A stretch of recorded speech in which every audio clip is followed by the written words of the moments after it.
what if the entire history of how we understand religion or ethics or even, human salvation, what if it's all just been one giant catastrophic mistranslation? Oh, I mean, it completely reframes human history. Right. Like, what if a text that millions of people literally treat as this mystical book of magical It's spells. something you recite just to get a blessing. Exactly, or to secure a comfortable spot in the afterlife. What if that was actually intended to be a highly literal, deeply pragmatic economic blueprint for building an unstoppable global superpower? If you look at it through that lens, we haven't just been misinterpreting, a few words here and there. We've basically been using a supercomputer as a paperweight. That is the exact perfect analogy. Welcome to the deep dive. Today, our mission is to completely shatter a massive misconception. We are looking at this phenomenon that we are going to call the ritual trap. The ritual trap. I like that. Thanks. And I want you, the listener, to really think about this question as we go. Why do people across the globe, across totally different cultures and eras, recite these ancient verses merely for what they believe are magical blessings, while completely failing to implement the socioeconomic justice those exact same verses actually demand? And that right there is the central friction we are exploring today. Yeah. We are diving into a really fascinating stack of translated texts and lecture notes based on the rationalist socioeconomic methodology of Allama G. Parwez. Right. Specifically, this material provides a really granular, systemic analysis of Surah Al-Imran. But, and this is key, we are looking at it through a strictly rationalist lens. And before we get into the weeds here, I want to be incredibly clear about our role today. This source material contains a very heavy, very direct critique of traditional ritualistic religion. Oh, absolutely. It pulls no punches. No, it really doesn't. So, as your guides on this deep dive, we are acting strictly as an analytical lens. We aren't here to endorse the traditionalist view, and we aren't here to endorse this specific rationalist school's interpretation either. Right. We're entirely impartial here. Exactly. Our job is to impartially unpack the arguments presented in these lectures, to see how they map classical Arabic roots to modern systemic, psychological, and socioeconomic concepts.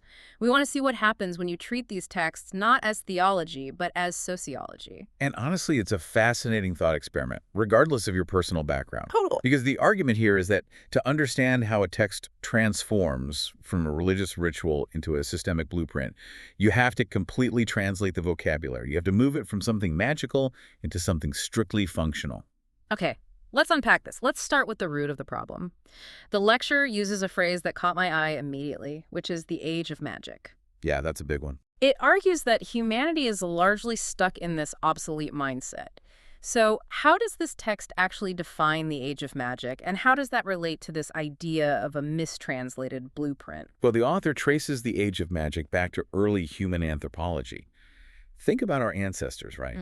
They were completely helpless against these terrifying, massive forces of nature. Right, like a drought could just wipe out an entire village. Exactly. Or a flood could destroy a whole generation's work. And because they didn't understand the physical, scientific laws governing meteorology or biology. They tried to control it through appeasement.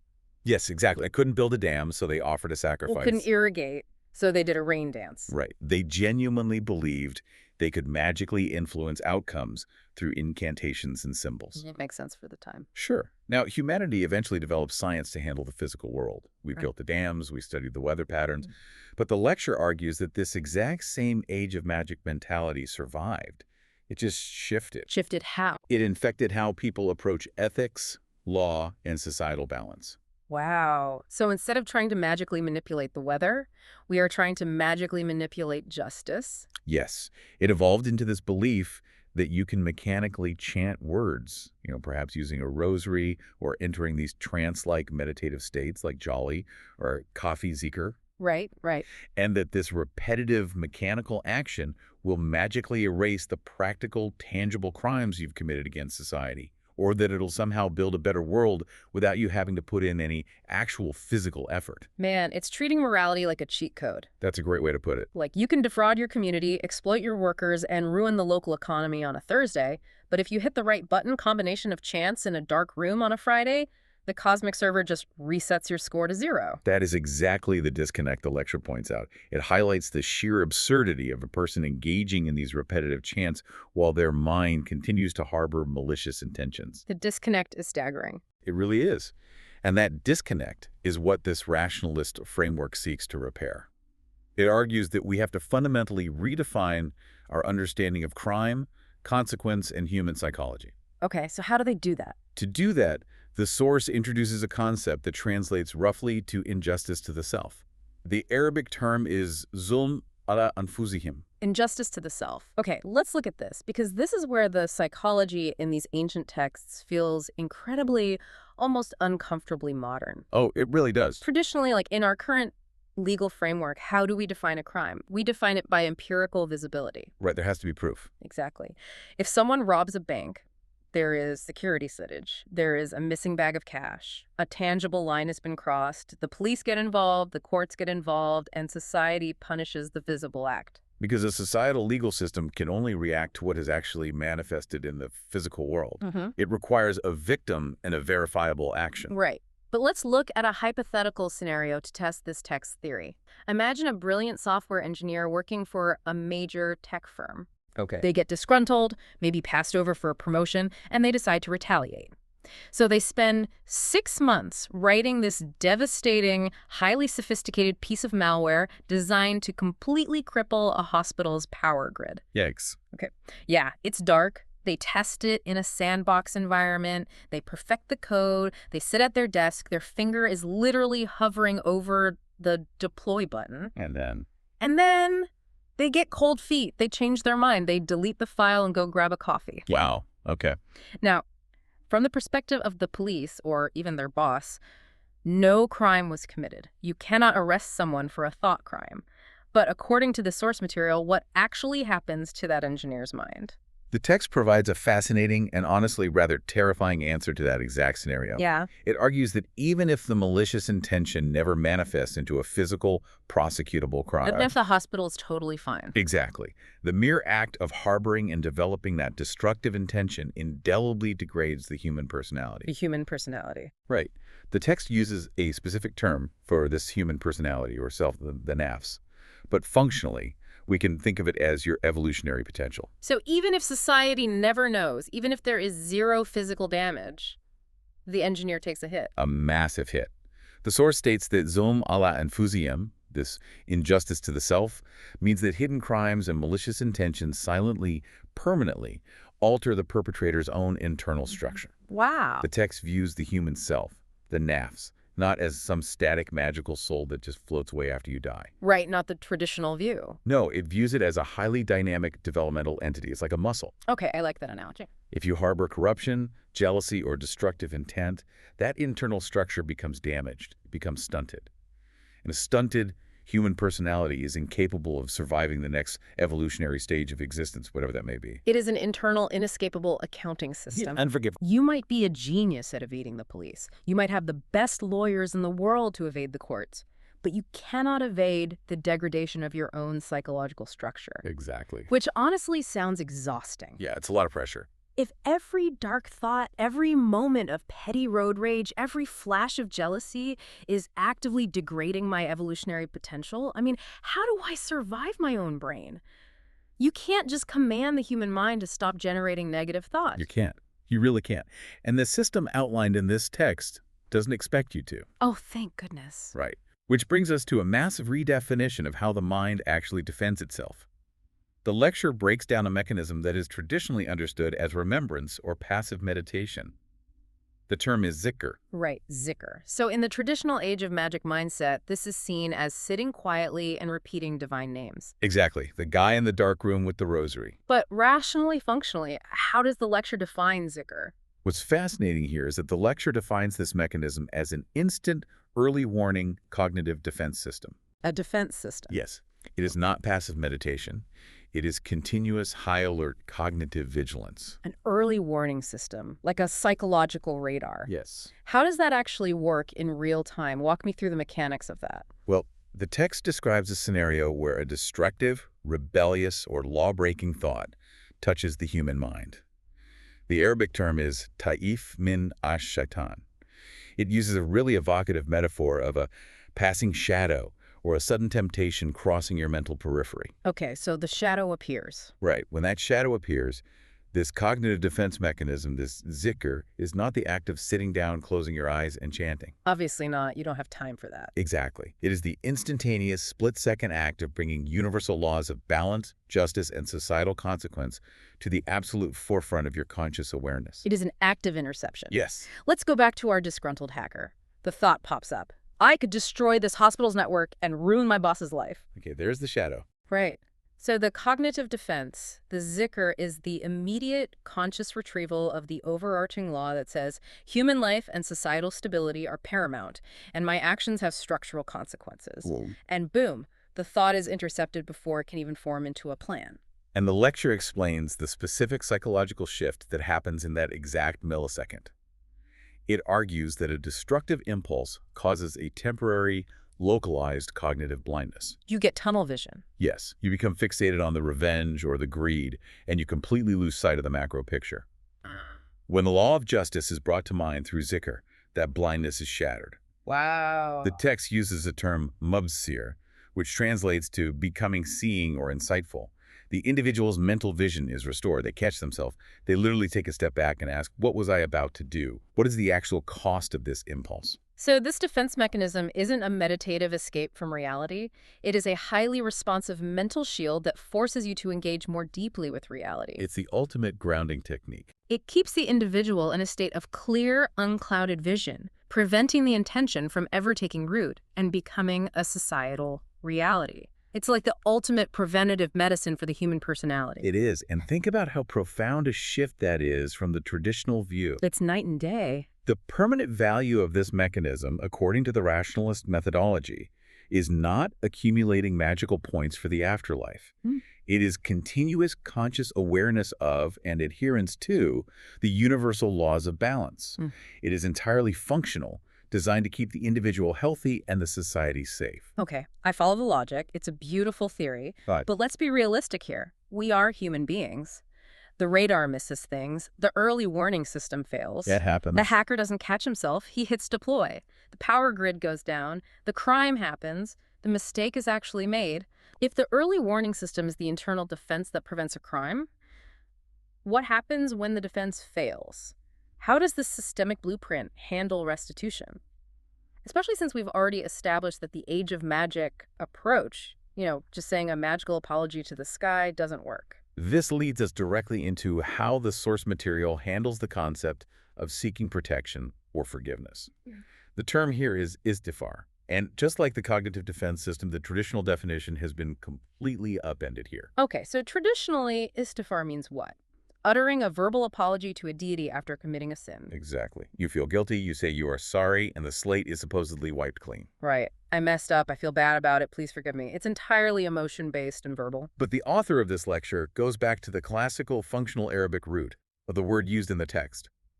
The root is maghfirah, and maghfirah literally means a soldier's iron helmet. Wait, a helmet? A helmet. So we aren't talking about an apology at all. We are talking about armor. We are talking about protection. Precisely. Functionally, within this civilizational blueprint, seeking forgiveness istighfar means actively seeking protection from the natural, destructive consequences of your misdeeds. Okay, wait, let me push back on this. For sure. Because if I do something terrible and I realize it and I feel genuine, deep, agonizing remorse, you're saying I can't just sincerely say, I'm sorry, to clear my conscience and move on. That sounds incredibly demanding. It sounds like a relentless amount of work. According to the source material, yes, it is relentless because no cheap salvation is allowed in a functioning system. No cheap salvation. Exactly. Think about it sociologically. If you embezzle $1 million from a pension fund and it ruins the retirement of 50 families, your internal feelings of guilt and your verbal apologies do absolutely nothing to fix the structural damage you caused to society. The families are still broke. Right. The apology doesn't pay the rent. And consequently, because you haven't fixed the damage, your apology does nothing to repair the degradation of your own internal personality, your nafs. You are still structurally the person who destroyed 50 families. So how do you put on this iron helmet? If an apology is useless, how do you actually achieve this protection? Through overwhelming compensatory action. The term used is hasanat. Hasanat. Okay. The text states that the individual must perform constructive, beneficial actions that demonstrably outweigh the socioeconomic damage they caused. Outweigh it, not just match it. Right. If you stole from the community, you don't just give the money back and say sorry. That just brings the ledger back to zero.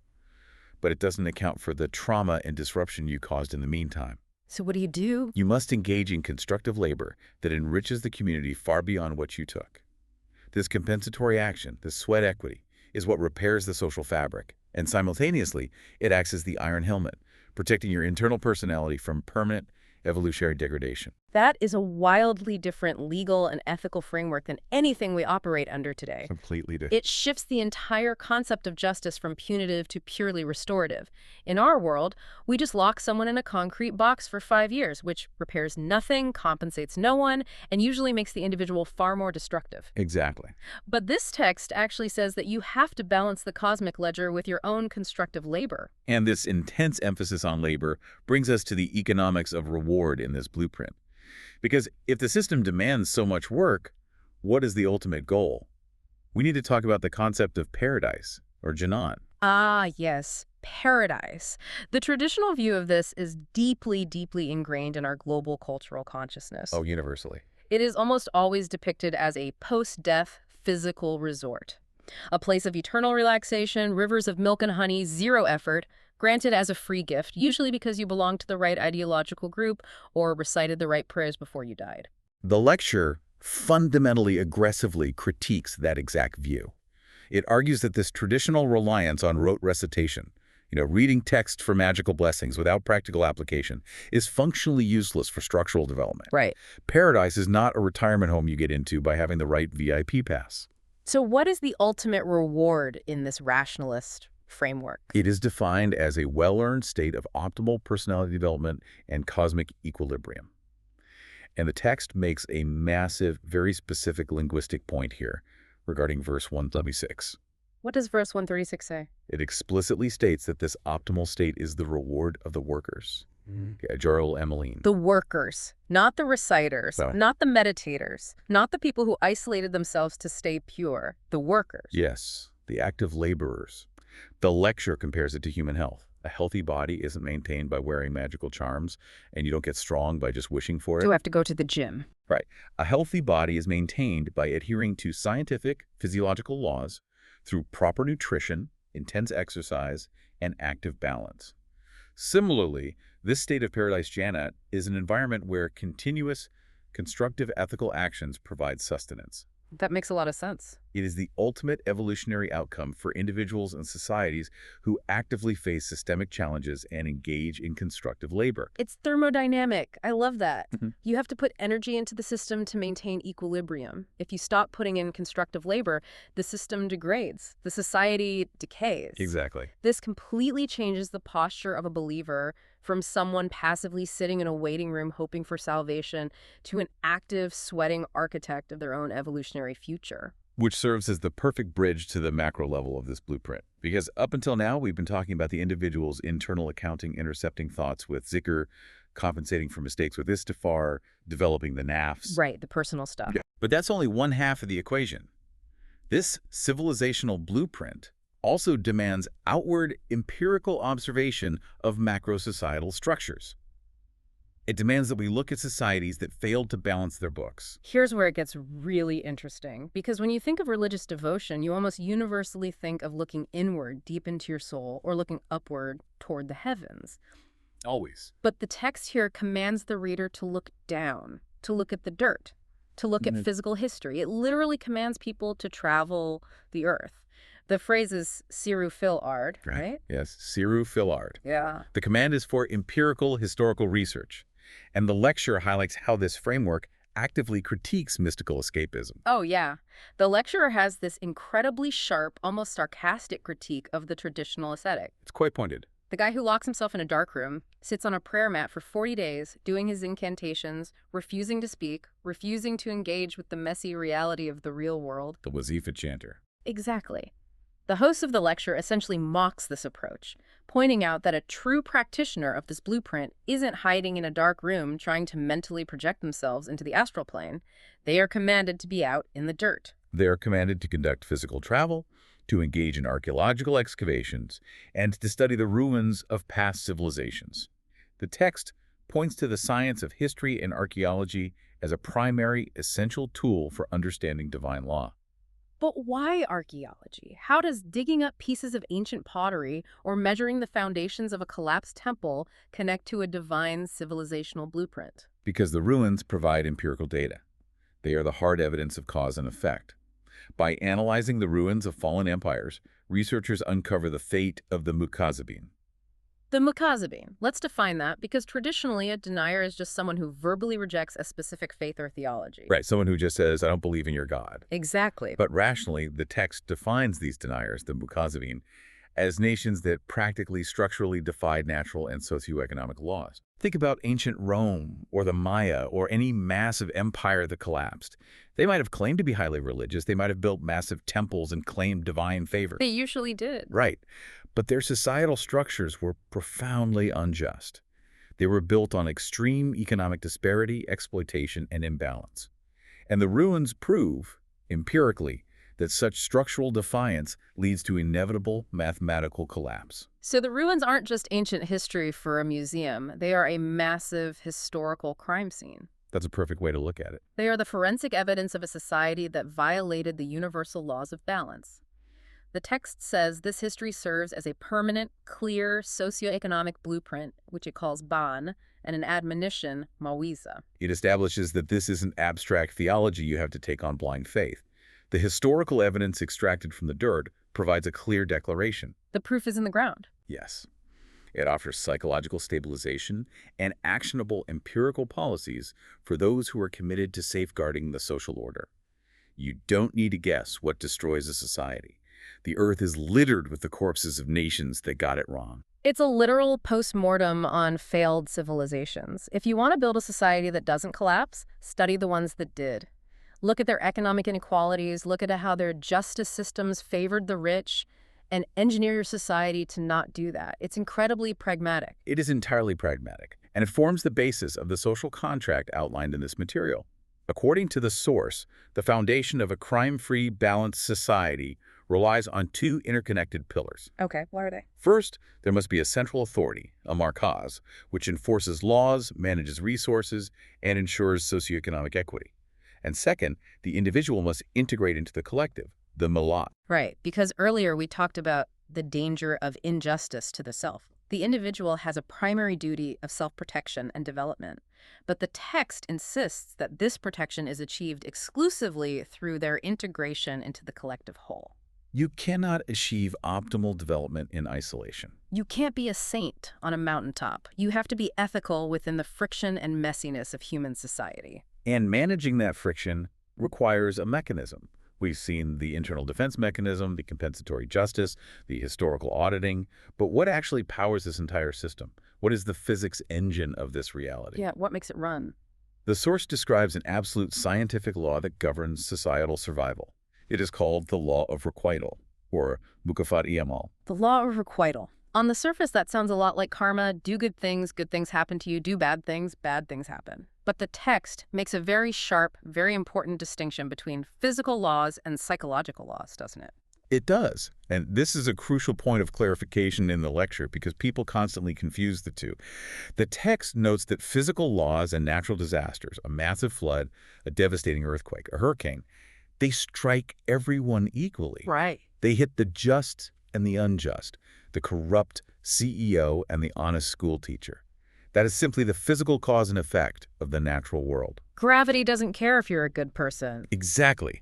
A divine system doesn't magically build an invisible sci-fi force field over a righteous city to protect it from a tsunami.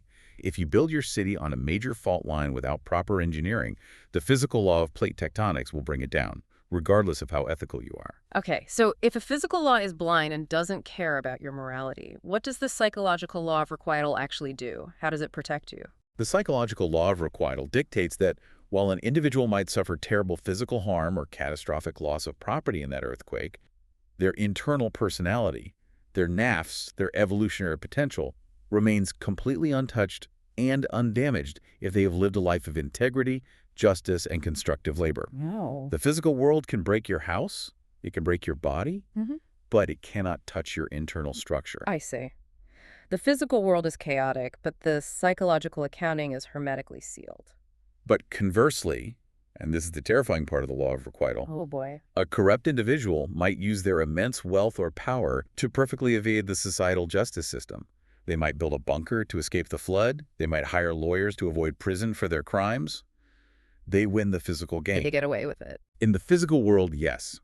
But the invisible imprint of their crimes on their internal personality is absolute and permanent.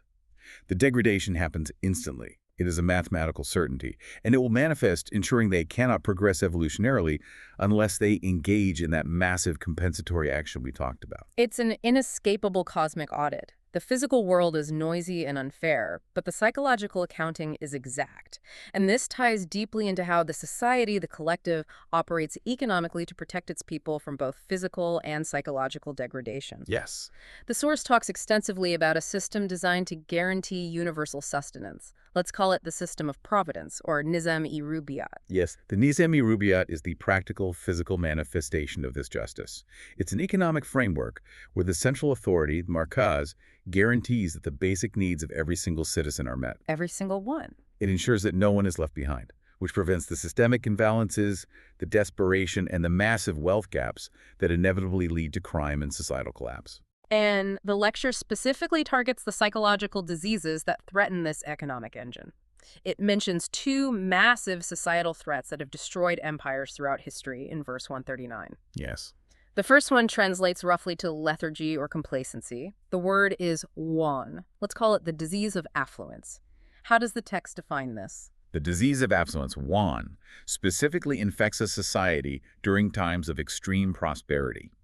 Think of an empire that has conquered its enemies, established massive trade routes, and accumulated unimaginable wealth. Okay, golden age stuff. Right. When a nation becomes incredibly wealthy, the individuals within it often abandon their constructive labor. They stop innovating, they stop striving, they fall into decadence, they begin to rely entirely on their accumulated wealth or perhaps on the exploited labor of others rather than continuous personal effort. They stop being the active workers, the Ameline, and they mutate into passive consumers. They get soft, they lose their edge. We see this in modern geopolitics all the time. All the time. A nation discovers massive oil reserves. They get incredibly rich overnight. The citizens stop working. They import all their labor. And the society slowly rots from the inside out because the thermodynamic engine of effort has been shut off. Exactly. And what about the second threat? The opposite end of the spectrum, Huzn. Huzn. The second threat is the paralyzing grief and despair that strikes a society during times of extreme poverty, economic downturns, or massive systemic shock. Like a depression. Yes, it's when a nation faces a crisis, a famine, a crushing military defeat, a global depression, and simply gives up. The collective psychology breaks. They believe the situation is hopeless, so they stop trying to rebuild. No, the disease of affluence is dying of gluttony, and the disease of despair is dying of hopelessness. Both shut down the engine of labor, and both are completely fatal to the society. If we connect this to the bigger picture, the command to the collective is to maintain an unyielding, active work ethic, completely independent of the economic climate. You have to keep working. You do not stop innovating when you are rich, and you do not stop striving when you are poor. Your constructive labor must be a constant regardless of the physical circumstances. And if a society actually manages to do that, if they cure the disease of affluence and the disease of despair, if they keep the engine running at all times, then they achieve what the text calls structural supremacy, or Al-Alan. The blueprint guarantees that if a collective operationalizes their conviction into a structured, working, economically just social order, they will inevitably remain the supreme dominant force in global geopolitics. it's pure socioeconomic physics. If your engine never stops running, regardless of the weather, you will outpace everyone else who stops to rest when it's sunny or hides when it rains. Yes, the math. It's not a magical promise of supremacy from the heavens. It's the logical, mathematical outcome of relentless, unified ethical labor. Precisely. It strips away the theology of chosenness, the idea that God just likes your group better, and replaces it with a strict, unyielding meritocracy of effort. Okay, but this raises a very obvious historical problem, which the source text directly addresses. And I'm really glad it does, because otherwise it sounds way too utopian. It does sound pretty perfect on paper. Right. If a society is following this perfect blueprint, if they have their cognitive defenses active, they are doing compensatory labor for their mistakes, they have a central authority distributing wealth perfectly, and they are working relentlessly, why do they still face massive, crushing defeats? Yeah, that's the big question. The lecture explicitly analyzes a devastating historical military defeat for the early practitioners of the system at Uhud. How does a quote-unquote divine system allow its most dedicated practitioners to be slaughtered on a battlefield? That is the exact tension the text addresses next. The host of the lecture points out that human beings naturally assume a divine system should grant permanent immunity from the physical variables of war or economic downturns. We want a magic shield. We do, but the text introduces the concept of cyclic historical fluctuations, quar and iluha. Cyclic fluctuation. So you don't just win forever. The system requires you to lose sometimes. Why? What is the functional sociological purpose of a devastating defeat? The purpose is found in a concept the text compares to a blazing furnace. The term is umahis. Ah, the furnace metaphor.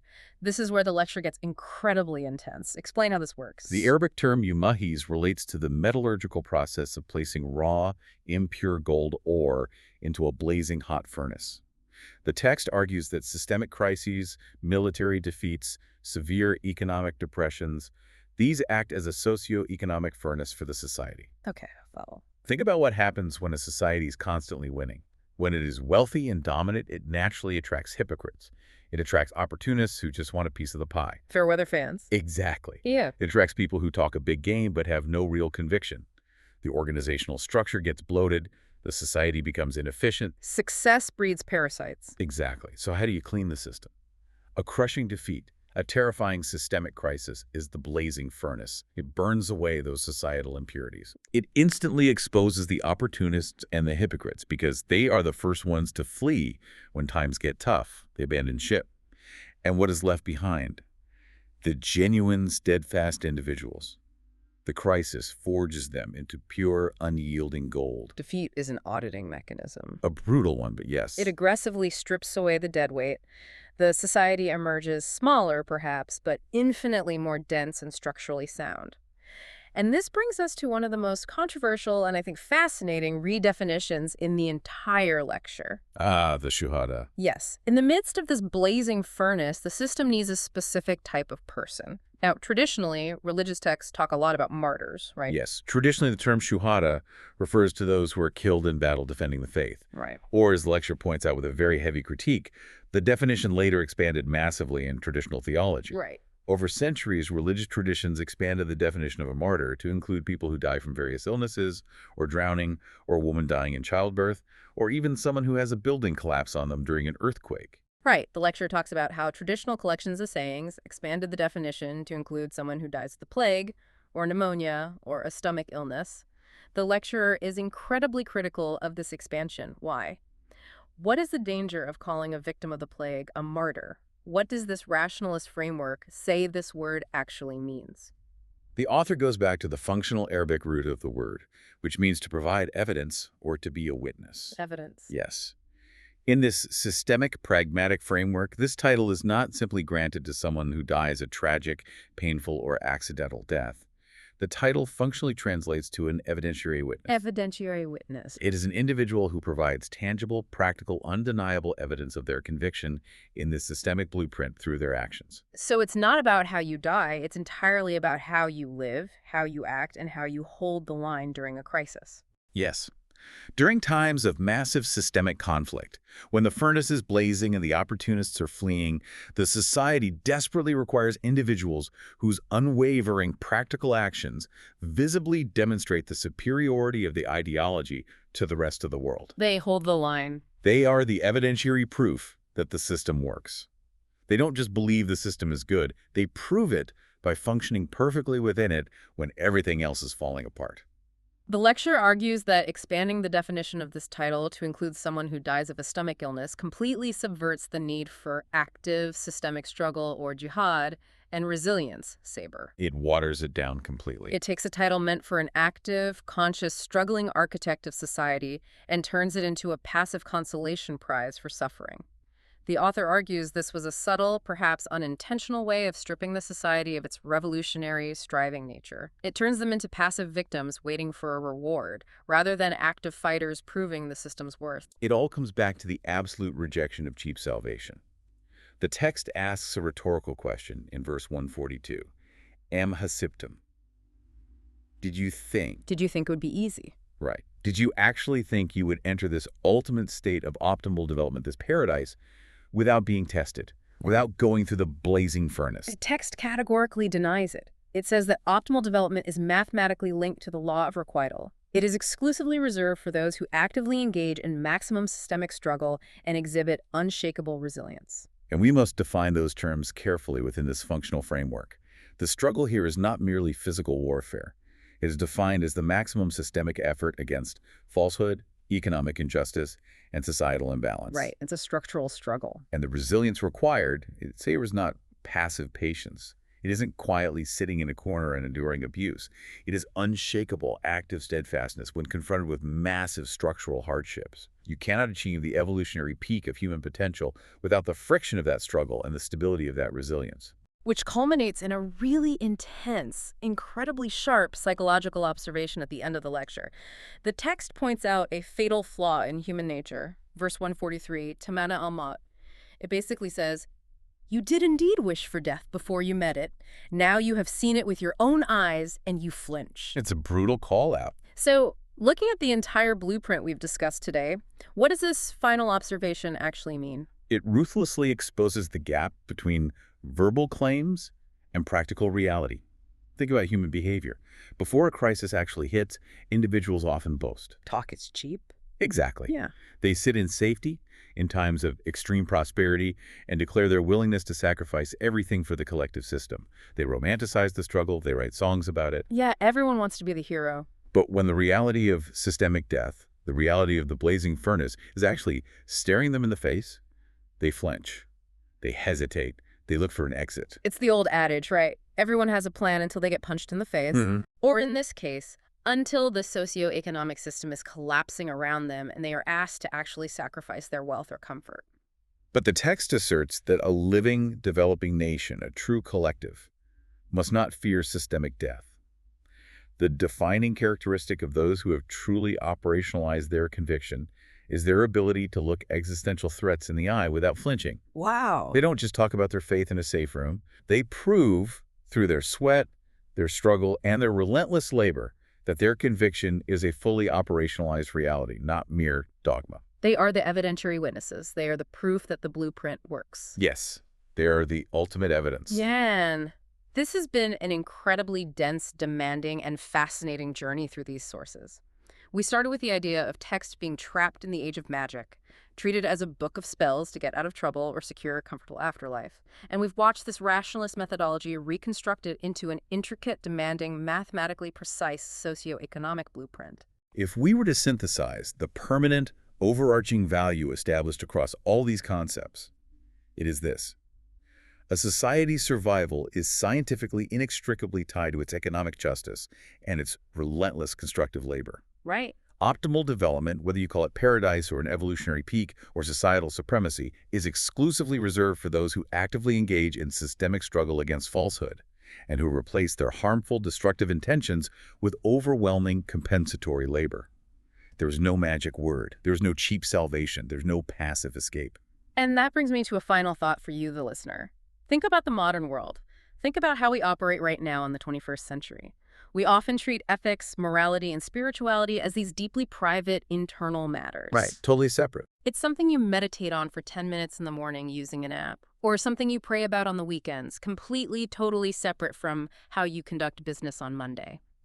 But if this text is truly a literal, functioning blueprint for for an unstoppable, economically just civilization based on the absolute psychological law of requital, Uh, what would happen if we actually applied it to our modern structures? that's the real question. What would happen to modern corporate greed, or the way we regulate massive tech monopolies or artificial intelligence, if our legal system strictly enforced restorative compensatory action instead of just handing out fines that simply become the cost of doing business? Oh, it would change everything overnight.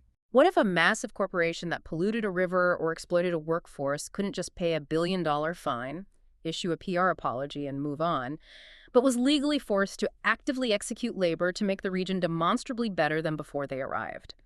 If every hidden intention, every piece of code written to manipulate human attention was treated as a literal evolutionary building block or stumbling block for humanity, how would you change the way you think tomorrow morning? It really makes you evaluate everything you do. It's a heavy question. How do we transition our current punitive, highly fragmented legal and economic systems into this restorative, unified system of providence?